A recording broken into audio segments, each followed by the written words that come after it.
Alhamdulillah, alhamdulillahi rabbil alamin. Assalamu alaikum wa rahmatullahi wa barakatuhu. Allahumma salli ala sayyidina Muhammad wa ala ahlihi wa sallim.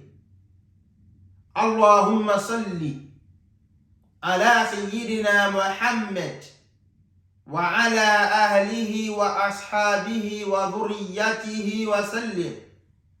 اللهم صل على سيدنا محمد وعلى آل محمد وسلم. اللهم آمين. جماعة مسلمين لكورين أتلوبيرين رمضان ندبر دي نوني رمضان نلو دي نوني bí Ramadan bá lọ ọmọ ìyá mi, gbogbo iṣẹ́ olóore tó ń ṣe nínú Ramadan ṣó máa kọ̀ntínú ẹ̀ ní kàbí ó jàjù sílẹ̀. Bí Ramadan bá lọ, gbogbo ìwà àbàjẹ́ tó ti fi sílẹ̀ tẹ́lẹ̀ tó dé díẹ̀ ṣó padà sí díẹ̀ ní kàbí ó jìnà sí. Ẹ jẹ́ ká lọ mọ̀ dájú wípé gbogbo ẹni tó ṣe wípé lẹ́yìn ìgbà tí Ramadan bá lọ ń ṣe dáadáa, ń ṣe jọ́sìn bí tó ṣe tọ́ àti bí tó ṣe yẹ, òun náà ni ẹni tí Ramadan ẹ wọlé wò. Ẹ̀wà rẹ̀ ní tó ṣe pé lẹ́yìn ìgbà tí Ramadan bú ṣe, ó padà sí di gbogbo ìwà burúkú, ìwà àbàjẹ́, ìwà àdọ̀tí. Eléyìí ó súnmọ́ kí Ramadan rẹ̀ kó má jẹ́ títẹ́ wà lọ́dọ̀ Ọlọ́run. Nítorí bọ́lọ́run bá gba Ramadan rẹ̀ ni tó rí gbígbàdúrà lọ́dọ̀ Ọlọ́run ọba, kò ní padà sí di gbogbo ìwà burúkú, ìwà àdọ̀tí. Tó bá rí ọmọ ìyá mi, Ọlọ́run ọba wa ma khalaqtul jinna wal insa illa liya'budun. Ọlọ́run ò dá wa fún kankan.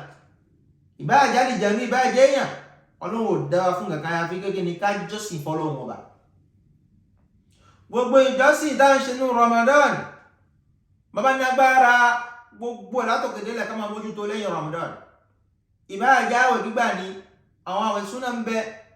Ìbá jẹ́ qiyamul layl ni, ká máa dìde lóru. Ìbá jẹ́ tilawatul Qur'an, ká máa tọ́ Qur'an. Ìbá jẹ́ ká máa ṣe sàárà àti ohun tó jọ máa bẹ́ẹ̀. Ìbá jẹ́ ìrun kíkí ni, gbogbo wọn iṣẹ́ olóore tá ti ń ṣe ní Ramadan àti ìjọsìn tá ti ń ṣe. Ramadan bá bùṣe má ṣe jẹ́ ọbọ̀ fún wa. Tó bá wá burú jáì tí a yọ létí tí tá lè rí kankan ṣe, ọ̀kan bẹ tí kò yẹ kó bọ́ fún wa. Òun náà ni as-salat. Ọmọ ìyá mi ní Islam, ìwọ̀n ò gbọ́dọ̀ bọ́ fún ọ. Nítorí Ànábì wa Muhammad sallallahu alayhi wa sallam, ẹ̀yẹn gangan ní kókó ọ̀rọ̀ wa lọ́jọ́ tèmi. Bí Ramadan bá lọ bó bá kírun, ó jẹ babaláyà lọ́dọ̀ Ọlọ́run. Bí Ramadan bá lọ tó ń fi rúra rẹ̀, ó kàn bá kú lọ́dọ̀ Ọlọ́run. Bí Ramadan bá lọ tí ó gbé ohun jù sílẹ̀, ìdààmú máa dé bá ọmọ ìyá mi. Ọlọ́run máa jẹ́ kí láì mú dé bá ọkọ̀ dé bá ẹ̀mí náà. Ànábì wa Muhammad sallallahu alayhi wa sallam, sallallahu alayhi wa sallam, sallallahu alayhi wa sallam, ó jẹ́ kó yá ń gbé kíni awwalu ma yuhasab alayhi al-abdu yawm al-qiyamah as-salat. Fa in saluhat saluha sa'ir amalihi wa in fasadat fasada sa'ir amalihi. Allahu akbar. Ànábì Muhammad ó jẹ́ kó yá ń pé àkọ́kọ́ nǹkan tatuwo nínú iṣẹ́ ọmọ ẹ̀dá Ádámà tó bá dìjọ́ àgbédìde, òun náà ní kí ni as-salat, ìrun kíkí. Ọmọ ìyá mi jọ ń kírun, tó bá wá ń kírun báwo ló ń kí gbà? Ǹjẹ́ ó wádìí ìrun náà kò tó máa kí? Pípọ̀ náà ọmọ Yorùbá àmọ́ àìkọ́ ẹ̀sìn nítorí ti bí wá sí ní Islam, ayé lọ kọ́ ma dandan ní fún wọn pé ká kọ́ ẹ̀sìn wọn, ẹ̀sìn nǹkan tí a máa kọ́ ni. Agbọ́dọ̀ lọ́kọ́, agbọ́dọ̀ lọ́wà, agbọ́dọ̀ lọ́mọ̀ nípa rẹ̀. Ọmọ ìyá mi, bí Ramadan bá lọ bùṣe, bó bá kírun, ó jẹ́ àlọ́dọ̀ Ọlọ́run ọba. Àkọ́kọ́ nǹkan tí a padà túwò nínú iṣẹ́ ẹrúsìn àwọn Ọlọ́run ọba, òun náà ni as-salat. Bí ìrun yẹn bá dá, gbogbo iṣẹ́ rẹ̀ tó kù á padà túwò, yóò sì dá. Àmọ́ tí ìrun yẹn bá ti bọ́ fún tó bàjẹ́, gbogbo iṣẹ́ rẹ̀ tó kù òfútù fẹ́ tẹ̀ ní ní túwò mọ́. Ọmọ ìyá mi tó wá rí bẹ́ẹ̀, jáàdún ní mọ́ ìrun kíkí, kí ìrun mọ́ bọ́ fún ọ lẹ́yìn Ramadan. ká tún máa bẹ lẹ́ni tí ó máa wá ìmọ̀ fi kún ìmọ̀ lórí ìrun. Báwo la ṣe ń kírun? Kí ni ń bàrún jẹ́? Kí ni ń túrun ṣe? Bó bá tẹ̀ fẹ́ ṣe iṣẹ́ súnà, tó o fẹ́ gbàwẹ̀, tó o fẹ́ ṣe kíyàmù lé, tó o fẹ́ tọ Kùránì, tó o fẹ́ ṣe sàrà, ìwọ̀n ò gbọ́dọ̀ bọ́ fún ọmọ ìyá mi. Nítorí dandan ni fún ọ bó bá kí ó jẹ̀yà, bó bá sì kí gbogbo iṣẹ́ rẹ̀ ló bàjẹ́ níwájú Ọlọ́run. Ọlọ́run má jẹ́ kí iṣẹ́ wa bàjẹ́. Èyí ò bá jẹ́ ohun tó wù wá ń pé ká mú dání lọ́jọ́ tèmi ń pé Ramadan máa ń lọ. Ramadan ní palẹ̀mọ́ ní lọ. Kò yẹ ká máa palẹ̀mọ́ ká máa dágbére fún Islam. Gbogbo ẹni tí ò bá ti kírun kò sí ní Islam o. Òun ni ó sọ nǹkan tí ń ṣe fún wa. Islam ò gbọ́dọ̀ kírun. Bó bá sì ti kírun ò sí ní Islam. Ó tẹ̀lé t'Ọlọ́run, ó tẹ̀lé t'Ànábì Muhammad sallallahu alayhi wa sallam. Tó bá wá rí bẹ́ẹ̀, ọmọ ìyá mi, mo bẹ̀ ọ́.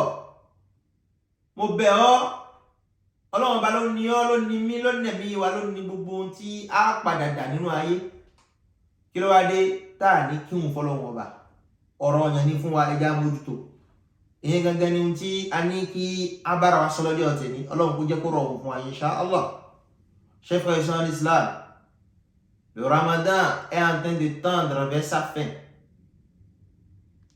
Quiconque, après Ramadan, continue les bonnes œuvres, continue les actes d'adoration convenablement à la prescription divine, c'est seulement celui-là qui peut se dire que alhamdulillah, Allah a accepté mon Ramadan.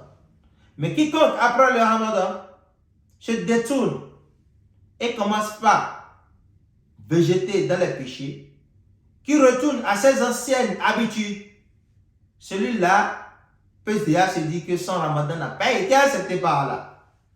Parce que si ton Ramadan avait été accepté par Allah subhanahu wa ta'ala, tu ne vas pas retourner dans les péchés. Pendant le Ramadan, nous avons accompli beaucoup d'actes d'adoration. La lecture du Coran, les qiyam les tahajjud, les nawafil surrogatoires et la prière, salawatul hams, les 5 prières quotidiennes. Alors mon frère, que tu sois paresseux n'importe comment, tu peux tout délaisser sauf un seul acte d'adoration. C'est la prière. Car le prophète Muhammad sallallahu alayhi wa sallam nous dit أول ما يحاسب عليه العبد يوم القيامة الصلاة. La première chose qu'on va vérifier, la première chose sur laquelle on va questionner le serviteur d'Allah le jour de la résurrection, c'est la prière, les 5 prières quotidiennes. Alors mon frère, si tes prières sont bonnes, tes autres actes d'adoration seront bonnes. Mais si tes prières sont mauvaises, rejetées par Allah subhanahu wa ta'ala, tes actes d'adoration aussi seront rejetés. Car nous en préserve, chers frères et sœurs en islam. Faisons le maximum pour parfaire notre manière de prier. Cherchons la connaissance, la science. Cherchons à parfaire notre manière de prier pour que Allah puisse accepter nos prières. Et il est très inutile, il est regrettable pour celui qui a prié durant toute sa vie et qu'Allah n'accepte pas ses prières juste parce qu'il ne l'a pas fait convenablement. Qu'Allah facilite la compréhension et qu'il nous compte parmi ceux qui écoutent sa parole et s'évertuent à l'appliquer de la meilleure manière. Assalamu alaikum wa rahmatullahi wa barakatuh.